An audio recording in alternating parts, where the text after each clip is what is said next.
Yosef returns from the high pastures as evening shadows stretch across the ancient stones. Golden light seeps beneath the door, unusual for this hour when darkness rules their home.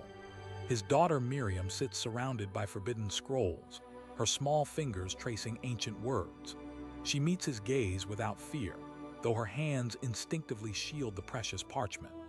Yosef's first impulse is to forbid this dangerous pursuit of women's forgotten stories.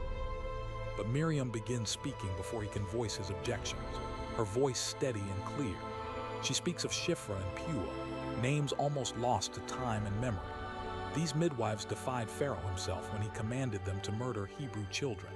Against his better judgment, Yosef finds himself sitting down to hear this dangerous tale. As she speaks, the shadows on the walls seem to awaken with ancient life. Two shadow women cradle infants while a towering pharaoh's figure rages in dark fury. Yosef's eyes narrow with skepticism, dismissing the shadows as mere tricks of light. But Miriam continues, unrolling another scroll with stories of women who changed everything.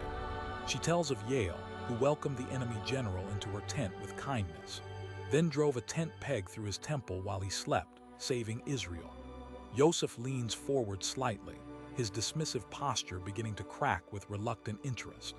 Then came the widow of Zarephath, reduced to her final handful of meal. A woman facing starvation, preparing one last meal before death claimed her family. Yet when the prophet Elijah asked for bread, she gave everything she had. And God multiplied her oil and flour beyond measure, sustaining them through famine. Father and daughter sit shoulder to shoulder now, separated only by flickering candlelight. Miriam unfurls another scroll, revealing the story of Rahab in the walls of Jericho. A woman they called harlot, yet God chose her to shelter the spies. She hung a scarlet cord from her window, marking salvation when Jericho fell. Walls crumbled to dust, but her household stood safe beneath that crimson thread. Yosef watches the shadows dance, his skepticism dissolving into something closer to awe. All these women stand together now on the wall, a chorus of defiance. Each one risked everything when powerful men commanded silence and submission instead. Yosef sees his daughter clearly now, recognizing the same courage in her young eyes. His hands have carried traditions for 40 years, passed from father to son. Only now does he understand how many voices were silenced in that telling. Miriam's finger traces each woman's name as if the letters themselves hold sacred power. Slowly, reverently, Yosef extends his own weathered hand toward the precious parchment.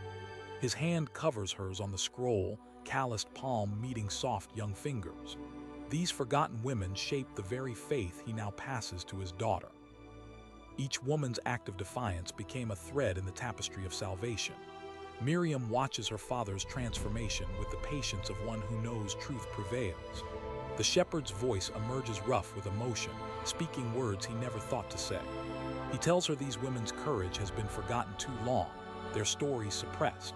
He promises they will not forget these names, not in this household, not anymore. Miriam's smile breaks like dawn, illuminating the small room with her quiet joy. They read together now, his deep voice and her light one speaking the names. The shadow women seem to dance on the walls, celebrating their liberation from silence. The candle burns low but steady, having witnessed the breaking of generations of silence. Yosef pulls his daughter close, no longer fearing her wisdom but treasuring it instead. In this small room, courage from ages past echoes into the present moment. These unsung heroines shaped faith across generations, their courage an eternal inheritance. Dawn approaches, but they remain reading, ensuring these names will finally be remembered forever.